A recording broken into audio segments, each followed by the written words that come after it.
Hi, I'm Scott Jensen, former Assembly Speaker. And I'm Chuck Chvala, former Senate Majority Leader. And we're the Insiders. We're taking a look back at the top stories of 2021, a year that had a lot of stories. Boy, that was a long year, wasn't it? So Chuck, what do you say were the top stories of 2021? Well, I think we have to narrow this down a little bit to political. Obviously, COVID is always the dominant story. But I think a huge story that affected us dramatically was the federal funding which came through, which allowed states and municipalities to be able to survive and in many ways keep the services going that were basic services that had to be done. And by the way, it also did politically allow then Governor Evers to have a much bigger role in deciding how state revenues would be spent or revenues coming from the feds, and was able to not force everything through a highly partisan legislature, and instead was able to distribute funds on what I think was basically his view of what would be the best for the people of the state. So do you have another one that you think was big? Yeah, I think there were. I think there were two stories. One that was heavily covered, and one that's not been probably covered enough. The one that's been heavily covered is the free fall in Joe Biden's polling numbers and the impact it appears to be having on Democrats across the country. He was riding high in April and shot down in August.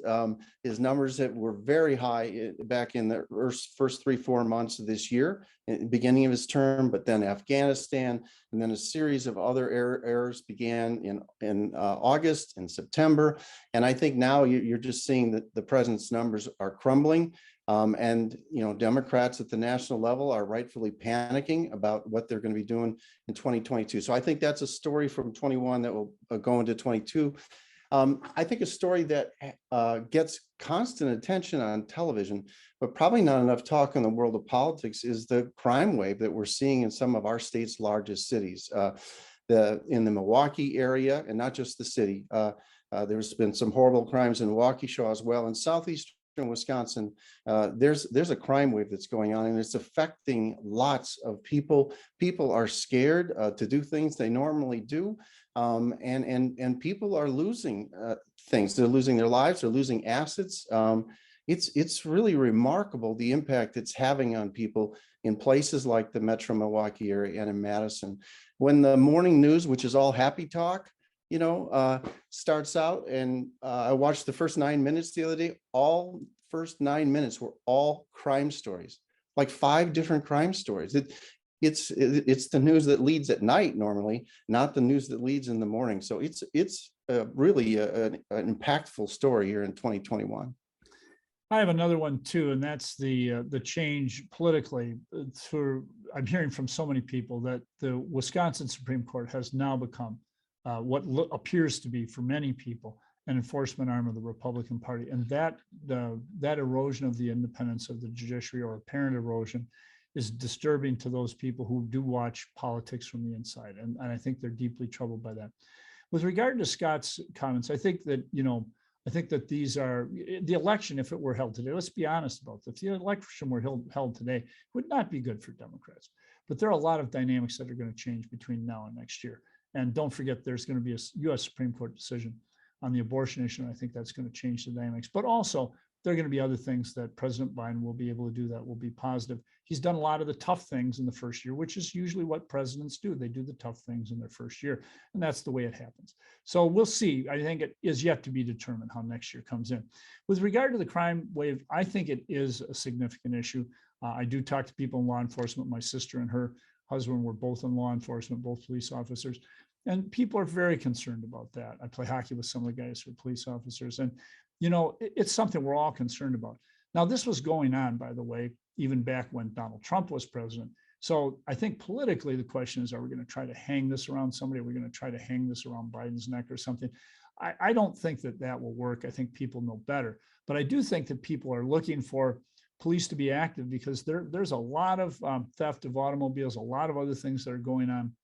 A lot of high-speed chases. I'm sure Scott's had the same experience I had of seeing far more people just driving crazy speeds going past you on an open highway. So I think it's not good for us. I think it's it's part of this overall thing that this whole pandemic has caused us all enormous stress, and different people are taking out in different ways. And there are some ways that are just not acceptable. And this crime wave is a good example of it. So I do think we have a challenge as a society and as a country and as a state to deal with that, and municipalities. But I have a lot of confidence that between our law enforcement officers and the others doing policies, that we'll get back to a better normalcy, because it is not a good spot to be. And you never want to see anyone be faced with the situation that your 22-year-old friend or that your other friend faced. It's just not good and not acceptable for us. It's a remarkable turn from 2020, when we had the big defund the police movement, we need police reform, to now people are saying, where are the cops? My goodness, we don't have enough officers. We've got to do something about this. It's a remarkable shift. I want to find the three people who said defund the police, because I can't find any Democrats who said, yeah, I ever said that, because I just think that is. I'll give you a list, Chuck. All right, it is a good example of something that is absolutely the wrong idea. And of course, having had family in law enforcement and knowing folks in law enforcement, you realize how crazy that is. And I'm happy that Joe Biden, because national leadership is important. I'm glad that he early on, even the campaign, said no to that. But why anyone puts out even a phrase like that is just way beyond me. And I think it's way beyond most progressives, conservatives, Democrats, Republicans. You know, I even think socialists and whatever the right wing calls themselves these days. I think we all understand we need good, effective police forces. We'll see you next week. See ya.